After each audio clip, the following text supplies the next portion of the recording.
All right, let's jump right in. What if the way most Christians practice their faith today is built on a foundation that's, well, a little fragile? It's a huge idea, right? But that's the core of the proposal we're exploring in this explainer, a call to shift away from modern traditions and get back to a first-century model. It's a radical concept, so let's break down what it really means. So let's kick things off with this massive question. What is the true foundation of Christian teaching? I mean, for a lot of people, the answer seems pretty obvious. It's doctrines, right? Theological systems, creeds. But this proposal, it argues the original foundation was something way more direct and a whole lot more historical. And this brings us to what's being called a crisis of concepts. The whole argument here is that the way faith is typically taught today creates a huge challenge. And it all starts with how we even define Christian knowledge in the first place. At the very heart of this crisis is this idea of conceptual mediation. Now, what does that mean? It means we try to understand faith through these abstract ideas and human-built frameworks. And look, those frameworks can be helpful for sure, but the argument is they ultimately create this layer of ambiguity, which leads to constant debate and tension over interpretation. And what's the end result of all that? Well, you're looking at it, a fragile foundation.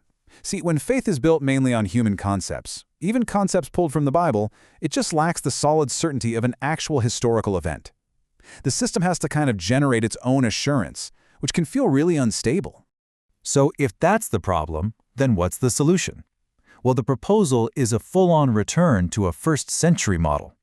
It's about moving the center of Christian knowledge away from all those abstract ideas and putting it back on its original, prophetic foundation. And this slide just lays out the difference perfectly.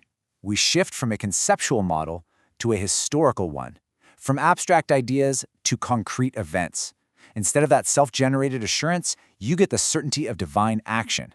You see, it's a huge move away from just interpreting ideas and towards actually explaining history. And here it is, the heart of the entire proposal. The new center for all Christian knowledge becomes Old Testament Messianic prophecy and its historical fulfillment in Christ. Everything else, theology, practice, community, it all flows from this one single, verifiable point of revelation. Okay, so let's dive into this. What does this actually look like in practice? Because grounding everything in prophecy, it leads to 5 specific core shifts in how the faith is taught, preached, and actually lived out. So we're going to walk through these 5 shifts one by one, and they cover the whole shebang from teaching and preaching all the way to the very nature of theology itself. This is basically the roadmap for what changes when prophecy becomes the foundation. First up, a new kind of teaching. It stops focusing so much on complex theological systems and instead becomes a direct presentation of promise and fulfillment. The goal is super simple: show exactly how the ancient prophetic promises were historically realized. It's all about connecting the dots for everyone. It becomes less about theory and way more about demonstration. Second, this creates a new way to encourage people. Our assurance is no longer anchored to subjective feelings or complicated ideas. Instead, it gets grounded in something external and historically verifiable, the fulfillment of prophecy. It becomes this solid anchor you can literally point to as a definite act of God in history. Now, the third shift completely transforms preaching. And this quote, inspired by the Apostle Paul, just nails it.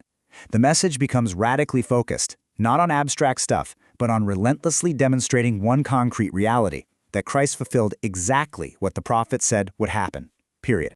Fourth, we get a new approach to explanations. The focus shifts to delivering and defending the Old Testament oracles.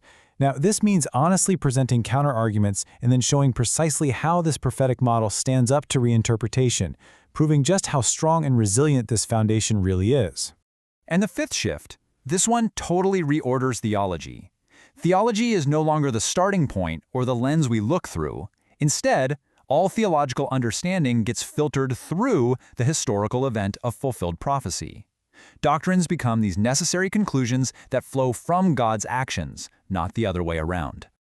So how do you put all 5 of those shifts into action? I mean, how does this become practical?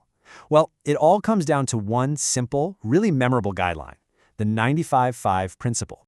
And this chart just visualizes the goal perfectly. It's a call for a radical rebalancing of what we talk about.